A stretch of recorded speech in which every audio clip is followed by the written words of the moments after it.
नमस्कार, आप सभी का तहे दिल से स्वागत करता हूं एक नए यूट्यूब चैनल झारखंड रिसर्च पर। आज का जो ये वीडियो है ना, धर्म से रिलेट करता है और बहुत ही शानदार और बहुत ही इंपॉर्टेंट, क्योंकि झारखंड का देवघर जिले का एक ऐसा जगह जहां झारखंड ही नहीं, भारत ही नहीं, विदेशों से करोड़ों श्रद्धालु आते हैं और श्रावणी मेला आयोजित किया जाता है। बहुत भारी भरकम भीड़ लगता है, लोग कांवर लेके आते हैं, जल चढ़ाते हैं और सुल्तानगंज से पानी भर के आइल बानी देवघर पर चढ़ाने आते हैं।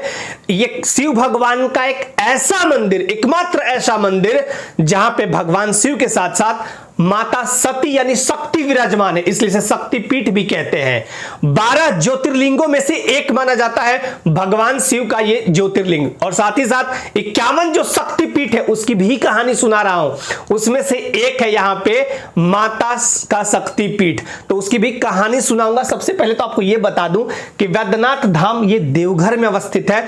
देवघर को झारखंड की सांस्कृतिक राजधानी कहते हैं। अब आपसे कोई पूछे कि देवघर मैप में कहां है, तो झारखंड में 24 जिले हैं और 5 प्रमंडल हैं। इन 24 जिलों में देवघर यहां पड़ता है, लेकिन पूछेगा किस प्रमंडल में, तो बोलिएगा संथाल परगना। संथाल परगना में आते हैं 6 जिले। 6 जिले कौन कौन से हैं, तो एक तो देवघर, यहां से देख लीजिए, ये देवघर दुमका, ये वाला देवघर दुमका जामताड़ा, गुड्डा, साहेबगंज, पाकुड़, ये 6 जिले टोटल आते हैं। तो देवघर को बोलते हैं सांस्कृतिक राजधानी, क्योंकि यहाँ विभिन्नताएं हैं, भाषा, बोली, रहन सहन, पर फिर भी यहाँ के लोग एक दूसरे से रिलेट करते हैं। और रामायण समय से इसकी प्रसिद्धि है, क्योंकि जो ये रावण जो थे वो कैलाश पर्वत पर जाके बहुत साधना कर रहे थे, और उसी का कहानी रामायण के समय से रिलेट करता है। तो ऐतिहासिक दृष्टिकोण से भी इसका बहुत महत्वपूर्ण उल्लेख आपको मिलेगा देखने को। साथ ही साथ यहाँ सामाजिक परिवेश सब तरह से देखा जाए तो यहाँ की संस्कृति इतनी शानदार है, इसलिए इसको सांस्कृतिक राजधानी के रूप में भी कहा जाता है। अब मैं आपको बताता हूं कि यहाँ मंदिर स्थापित है, राजा पूरनमल के द्वारा करवाया गया था, लेकिन बाहरी ढांचे का कहते हैं कुछ कहीं कहीं मान्यता आपको मिलेगा कि भगवान विश्वकर्मा इसके मंदिर के इंटरनल पार्ट का ये निर्माण करवाए थे। अब आपको बताता हूं भगवान शिव का एकमात्र ऐसा मंदिर जहां शिव और शक्ति एक साथ विराजमान है। 12 ज्योतिर्लिंगों में से एक है, 9वां ज्योतिर्लिंग माना गया है। 12 ज्योतिर्लिंगों में से 9वां ज्योतिर्लिंग माना गया है किसको, यहां वैद्यनाथ धाम को। वैद्यनाथ धाम को बैजनाथ धाम भी कहते हैं, देवघर धाम भी कहते हैं। 12 ज्योतिर्लिंग कौन कौन थे, श्री नागेश्वर, श्री भीमाशंकर, श्री कृष्णेश्वर, श्री वैद्यनाथ, श्री ओंकारेश्वर, श्री मल्लिकार्जुन, श्री सोमनाथ, श्री महाकालेश्वर, श्री हटकेश्वर, श्री त्र्यंबकेश्वर, श्री रामेश्वर, श्री विश्वनाथ, जय भोलेनाथ। तो लास्ट वाला मतलब है, मैं यहां पे 12 ज्योतिर्लिंग में आपको दिखा देता हूं। जो मैंने अभी आपको बताया वही है, सोमनाथ, मल्लिकार्जुन, महाकालेश्वर, ओंकारेश्वर, वैद्यनाथ, भीमाशंकर, रामेश्वरम, नागेश्वर, काशी विश्वनाथ, त्र्यंबकेश्वर और केदारनाथ, कृष्णेश्वर। तो ये 12 ज्योतिर्लिंगों में से एक माना जाता है आपका यहाँ पे वैद्यनाथ धाम। अब सुनाता हूं आपको माता सती का कहानी, कैसे इनका 51 जो शक्तिपीठ में से एक माना जाता है।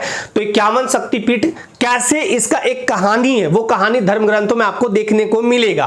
राजा दक्ष इनके पिताजी का नाम था, यानी माता सती के पिता थे राजा दक्ष। राजा दक्ष अपने यहाँ यज्ञ करवा रहे थे, तो निमंत्रण देना चाहिए था भाई शंकर भगवान को और सती को, तो ये निमंत्रण नहीं दिए। तो भगवान शिव के पास माता सती कहने लगी, जिद करने लगी कि चलिए आप।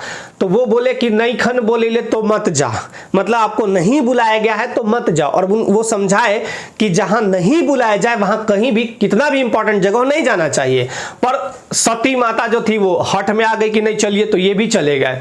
और जब वहां गए तो उनसे कोई ठीक से बात विचार नहीं करने लगा। तो भाई अपने पिता के घर गई हैं, अपने मायके गई हैं, तो वहां पे आपको बुरा लगेगा ना, तो इनको बड़ी बुरा लगा। ये अग्नि में कूद के अपना प्राण दे दी, ऐसा धर्म ग्रंथों में आपने पढ़ा भी होगा।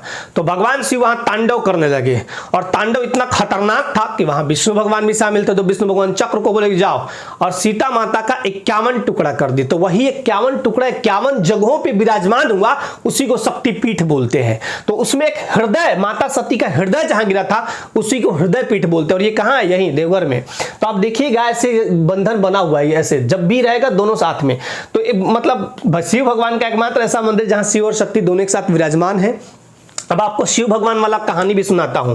बैद्यनाथ ज्योतिर्लिंग एक शक्तिपीठ है, इसे मनोकामना लिंग भी कहते हैं, क्योंकि यहां जो लोग जाते हैं श्रद्धा पूर्वक और सच्चे दिल से जो भी मांगते हैं वो मिल जाता है, और ये 100% होता भी है। तो आप कभी जाइए बैद्यनाथ धाम, आपको जब भी टाइम मिले, जब भी अच्छा लगे। तो यहाँ पे मंदिर भव्य रूप से सजाया जाता है। जब श्रावणी में मेला लगता है, सावन में बहुत भयानक मेला लगता है, ठीक है। यहाँ पे बहुत करोड़ों लोग आते हैं और यहाँ पे पूजा पाठ होता है और हमेशा वैसे होते रहता है। अब आपको कुछ कहानी, इसका ऊपरी ढांचा का निर्माण राजा पूरणमल करवाया था, और देखिएगा बाहर से ऐसे मतलब दिखा हुआ है। अब आपको दिखाता हूं कि कैसे कैसे। और अच्छा एक चीज और है, श्रावणी में जब मेला लगता है ना, तो बिहार के भागलपुर जिले के सुल्तानगंज से पानी उठाते हैं लोग, गंगा जल, और वहां से 105 किलोमीटर दूरी तय करके बैद्यनाथ धाम जाते हैं। बाबा बैजनाथ के मंदिर में वो जल चढ़ाते हैं श्रद्धालु। बहुत सारे लोग, कांवरिया लोग, देखिए कांवर लेके जाते हैं, इसी में जल वगैरह रहते हैं, बोल बम करते वहां पे पहुंचते हैं। अब कहानी सुनाता हूं। हुआ यूं था कि रावण जो था, मतलब अपने यहाँ का तो शहंशाह था, तो वो कैलाश पर्वत पर जाकर खड़े होकर एकदम साधना करने लगा भगवान शिव को प्रसन्न करने के लिए। भाई हमें सब भगवान को कैद कर करके रखते जा रहा था, भगवान शिव को खूब मनाने का कोशिश किया, तो यहाँ से ये नहीं माने। फिर न एक अग्निकुंड टाइप का बनाया और उसके नीचे जाके खड़ा होकर पूरा एकदम तप करने लगा, फिर भी नहीं माने। तो ये 10 सिर इसका है, 9 सिर को आग में काट काट के बलि से चढ़ाने लगा, आग में डालने लगा। जब 9 सिर डाल दिया, 10वां काटने को हुआ, डालने को हुआ, तब तक भगवान शिव प्रकट हुए। बोले कि बोलो भक्त क्या चाहते हो? तो ये कहा अतिलुप्त बलशाली, मतलब ऐसा बलशाली बनाइए जिसको कोई मार ही नहीं सके, और आपका जो ये प्रतीकात्मक जो लिंग है ना, उसके हम स्थापित करने दीजिए। हमको वो लिंग जाके स्थापित करना है अपने लंका राज्य में। तो अब तो भगवान लोग सब अचंभित हो गए, गड़बड़ा गया मामला। तो भगवान विष्णु बड़े चालाक थे, वो बोले कि ठहरो, तू ही ज्यादा तेज बनते हो। तो भगवान विष्णु क्या किए ना, वरुण देव को बोले कि जाओ, वरुण देव को बोले कि आचमन के रूप में रावण के पेट में चले। लेकिन उसके पहले एक चीज और बताता हूं, भगवान शिव जो थे वो बोले कि तथास्तु, चलो भाई अतिरिक्त बलशाली बन जाओ, और मेरा जो लिंग ले जाना है तुमको, चलो वो भी किया। लेकिन उसके साथ एक शर्त है कि वो लिंग एक बार तुम्हें उठाना होगा और वहीं रखना होगा जहां वो स्थापित करना होगा, और बीच में कहीं रखे तो मामला गड़बड़ा जाएगा, हम वहीं स्थापित हो जाएंगे। तो रावण बोला कि ऑल ओके डन। तो ये जब ले जाने लगे रावण, तो विष्णु भगवान का माया देखिए, विष्णु भगवान का मतलब जो माया था, ये बोले वरुण देव को कि जाओ आचमन के माध्यम से, आचमन का मतलब वही होता है कि जब पूजा पाठ होता है तो उसके जल के माध्यम से, ऐसे जो जल लेते हैं उसको आचमन बोला जाता है प्रसाद रूप में। तो जैसे ही ऐसे लिया, उसके आचमन में गए, हम आचमन में गए तो उसको जोर से लग गया सुसु, इतना भयानक, मतलब लघु शंका, तो भयानक लघु शंका लगा। और ये काम हुआ एकदम देवघर में। तो ये फिर ना ग्वाला रूप में, अब इधर उधर झांके कोई है नहीं, तो ग्वाला रूप में ये भगवान विष्णु प्रकट हुए, ग्वाला रूप में आ गए। तो ग्वाला रूप में जब आए तो ये बोला ना कि थोड़ा पकड़ दीजिए भाई साहब, थोड़ा पकड़िए, हम जब तक नहीं आएंगे सुसु करके तब तक आप इसको हाथ में रखिएगा, नीचे नहीं रखिएगा। ये बोले ठीक है।